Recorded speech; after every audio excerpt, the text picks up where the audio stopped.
I have no idea how to explain it, but like 50% of the time he's just terrified, and 50% of the time he'll come right up to me. So it's to the point now when I come home from work. And terrified of like you guys? Yes. Okay. Yep. Mostly of her. He's usually not too bad with me.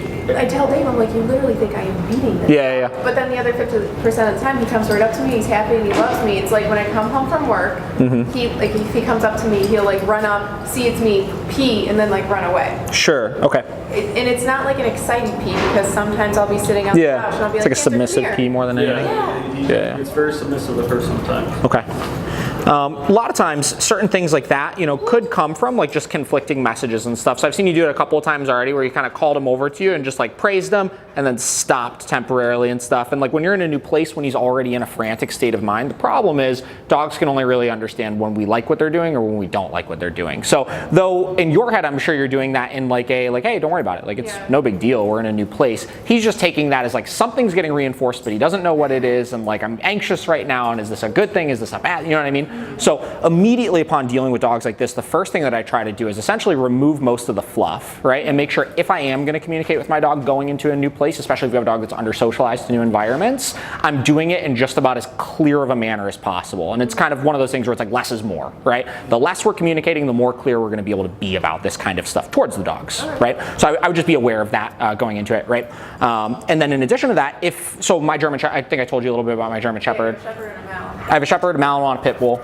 And the Shepherd that I have had a lot of resource guarding when I first got him, like had some of the similar issues of like, he would like be very moody with like, sometimes he would be really, really insecure and nervous and scared, and like same deal, like look as if he were like beaten, right? Even though he wasn't, right? I've known this dog since he was like 8 weeks old. Like, I've been with him since he was 4 months old. Yeah, exactly. That's right. But you know, it's one of those things where a lot of it had to do with the way the owners were interacting with him prior to were just giving really mixed signals all the time. So he just never knew what anything was, or like how he could, you know, how he should respond in their presence. And you know, because of that, when you take a dog that's just like already a little bit insecure and unsure in certain situations, and then you start giving the mixed signals, right? They start to just respond in ways we don't necessarily want them to do, right? They start trying things, whether it's, you know, submissive urination or some of the aggression that you guys are seeing or the growling or whatever it may be, and they respond as opposed to think, you know? So we want to kind of get them out of that state of mind. Now the reason why I brought him out is he's a relatively pushy male dog, right? So a lot of times that combination could be not great initially if there is going to be a lot of aggression right off the rip, but this all seems pretty good so far. Now the interesting thing is we're seeing already like a completely different dog, right? Just a different dog, a neutral dog he's a lot more comfortable with.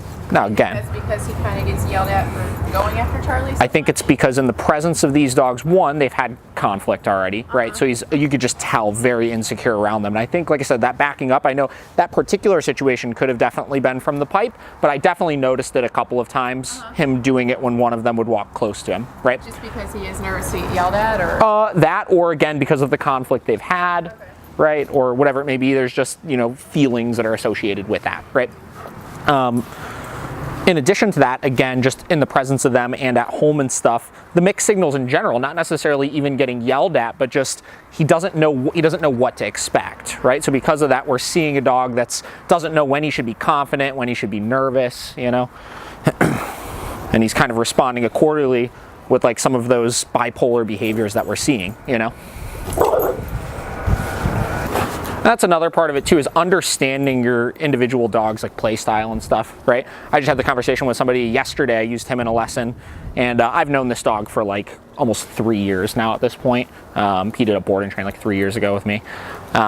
But he's a very rough, energetic, vocal player and stuff. And to most people, like seeing that, they'd be like, oh my God, like that dog's, you know, aggressive or this or that. And it's not, it's just him. But the problem is because it looks aggressive and it looks scary, a lot of people will intervene or get uncomfortable in the presence of it, which will cause the dog to read off of that and then have problems as well, right?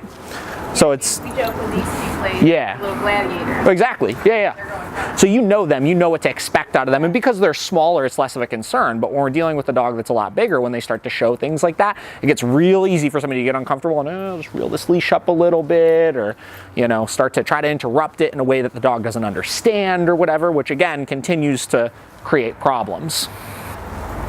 Notice that, like, as he kind of tried to retreat, he continued to try to push a little bit more, and that's just how dogs communicate with each other, right? You're saying when he's a pushier dog? Bingo. Yeah. Very pushy male dog. And again, like, he's trying to get him to play with him, but play in the sense, like, a lot of people look at it as two dogs just trying to play with each other.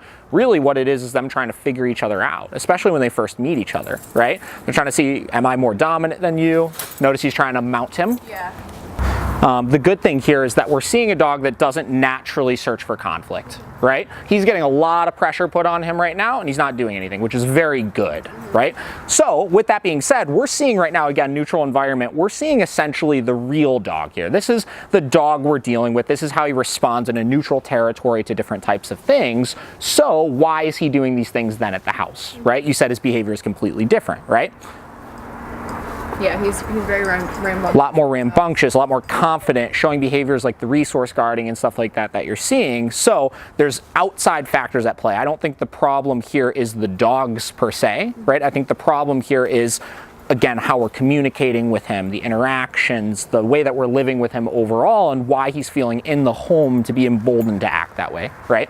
So what we're gonna do next here is we're gonna take him inside. We're gonna take a look at some of the food stuff. I wanna see, one, does he even do it here? Which there's a very real possibility that he might not, right? And same deal, that would be showing us, again, a little bit more of what we're actually dealing with. And then from there, kind of talk a little bit about how some of these programs might be able to work through some of this kind of stuff. So I'm gonna have you go ahead and take him from me. Moose. All right, so obviously I have him on a back tie right now, just so I have a little bit of a radius here to work within. What I'm gonna do is I'm just gonna put the bowl down. I'm gonna let him eat it. And then we're just gonna see what he does. And I'm gonna wait until he starts actually eating it before I go to approach or anything. I just wanna see, obviously a little uncomfortable, doesn't really know what to do. Usually his bowl is backed into a corner. Yeah. And he guards it. Ah, with his whole body. sure. So a little bit different now that it's kind of out in the open. We have tried doing that, thinking that maybe we were creating a bad situation by putting him in the bathroom, so we put it right in the middle of the kitchen, but it was similar behavior. Sure. He would still eat it though? Yeah. Yeah. Okay. It almost was a little, it seemed more stressful for him because he was trying Sure. to guard the bowl, but he didn't have anywhere back to. Yep.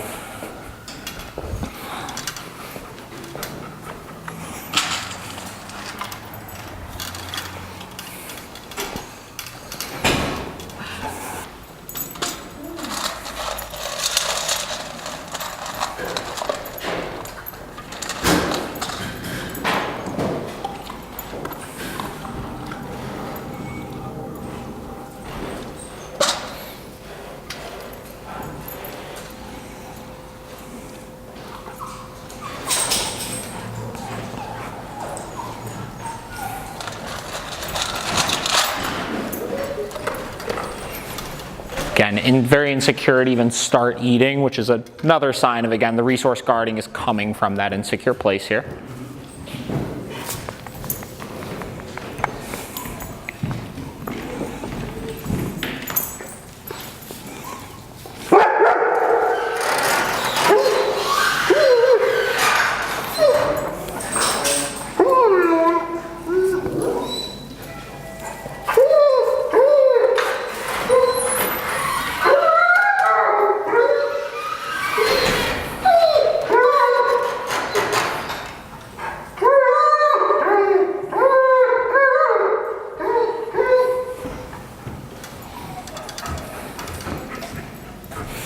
Now the interesting thing is, as I come back, he definitely goes back for the bowl here, right? So we'll see if I go away, if he keeps eating or not. And then I'm gonna try that a couple of times and see if he does that. Yeah, basically what we do with eating now is literally just throw the food in the bowl Sure. and back out of the bathroom. Well, and that's a lot of the reason why he's being so weird right now, right? He's not used to like it actually being presented and somebody being in close proximity to it, right? And doing it in a way where it's not so much like, I'm gonna maybe try to approach the bowl. Like it's a little bit more confidently, like I'm just going up to it and just seeing what we're getting here, right? And same deal, he's definitely eating quicker when I come up to it, but he's not guarding it, which is good. And I'm really kind of just trying to see what he does as that bowl moves around, as somebody's kind of in proximity to him.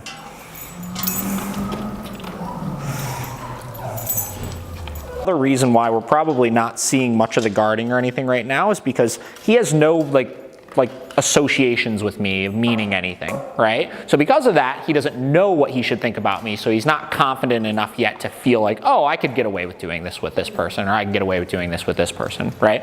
So again, seeing more of the real dog, this isn't a dog that naturally wants to seek out conflict like that, right? It's a dog that's learning that he can seek out conflict like that.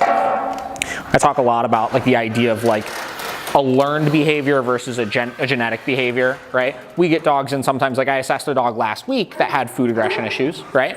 And neutral environment, right? They came right in and this dog immediately upon putting that food bowl down was going for whatever I would put near it, right? Again, that's more of a genetic behavior. That dog has no association with this place, no association with these people or anything, but he's wired to respond that way. Can it still be fixed? Yeah, right? But like, it's more genetic, so it's a lot harder to work through those things. Learned behaviors are usually a little easier because again, we're seeing immediately that he doesn't feel like he needs to be doing it all the time. So if we could figure out what are the things that are contributing to him learning this behavior, we could work through them a lot more successfully, right? When I have your cell phone, would you want us sometime to record how he is? Definitely. I mean, like, yeah, yes. I know what it's going to look like, right? Like, I've seen it enough times where I know what it's going to look like. But yes, it's beneficial to be able to see it as well, right? I believe you guys that he, right? I always tell everybody, like, I don't need to see the problem to know it's there. Like, a lot of people, like, I have a couple of trainers that I know in the area and stuff, and they're like, oh, you know, the dog will come in for an assessment, and it's like, oh, well, he's not doing it, so he's fine. It's like, no, like, there's other factors at play here also. All right, I'm going to do this one more time, just see if we get anything different here. And then we'll talk for a minute. Thank you. Yep.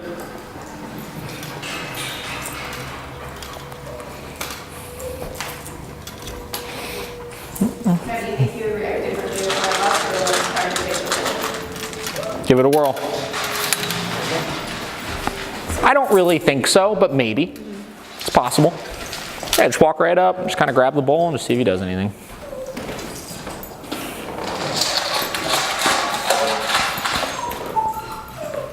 Then go ahead and walk away for a second and then do it again.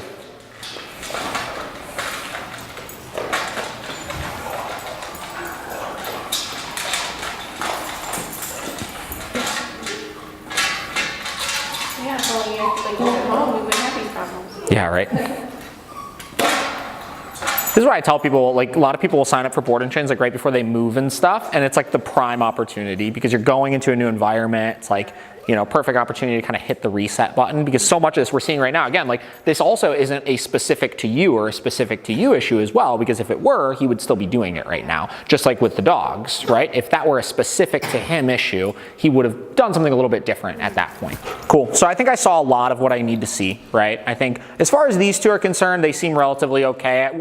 A lot of the same structure and rules and stuff we're gonna be applying with him, we're definitely gonna wanna be implementing at home with them as well. So we'll talk about just multi-dog household management and all that kind of stuff as a whole, right? But they don't have any, like they're pretty confident coming into a new place, no serious issues or anything like that, so I'm okay there, right? Wasn't like the dogs that we watched in the video. Yeah, Xander and Harley.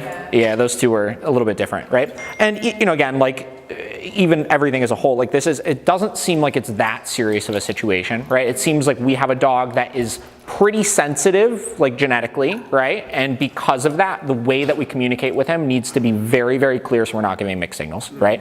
And a part of that comes from continued socialization with people, places, environment, right? Part of that comes from establishing that communication as a whole to be able to do those things and just giving him some success here, right? We're seeing that he doesn't necessarily want to be doing a lot of these things. He's doing them because he's learning how to do them, right? So because of that, we're able to unlearn those things, right? And how long were they living together before they started having issues? It was probably within a 2-month time. Okay, so not super, super long? No. Okay, sure. So, you know, it's one of those things where, you know, and before that, was he around a lot of, was he living with other dogs? Because I thought about it more after you said it. So right when we moved in, he was submissive to Charlie. Sure. And then he started to mature. Yep. And kind of. Oh, because he was a little younger at that point Yeah. then. Yeah. Come into puberty, it was before he was neutered. Sure. And then, yeah, it would probably be like every 2 or 3 months there would be like an incident. Some sort of incident, And, we decided, I think I told you, to get him neutered a little bit earlier than what we planned. And we thought that maybe that would help a little bit, gave it like the 4-month adjustment. And then, like I said, we didn't have an incident for like 6 or 8 months, and we thought like, okay, we worked. We're kind of in the clear. Yeah. And Well, and again, it's one of those things where that was good, but the problem was we still had other aspects that we weren't addressing. So because of that, he wasn't like really as stable as he could have been still, right? So that's where it really comes down to tackling everything. And that's one of the big advantages of the board and train programs is that we're able to tackle like pretty much everything, right? And look at, okay, cool, like all of these different scenarios where he may feel a little off or feel like he should be rehearsing this or that or whatever it may be. You know, we're kind of tackling all those things to create as balanced of a place as possible for him.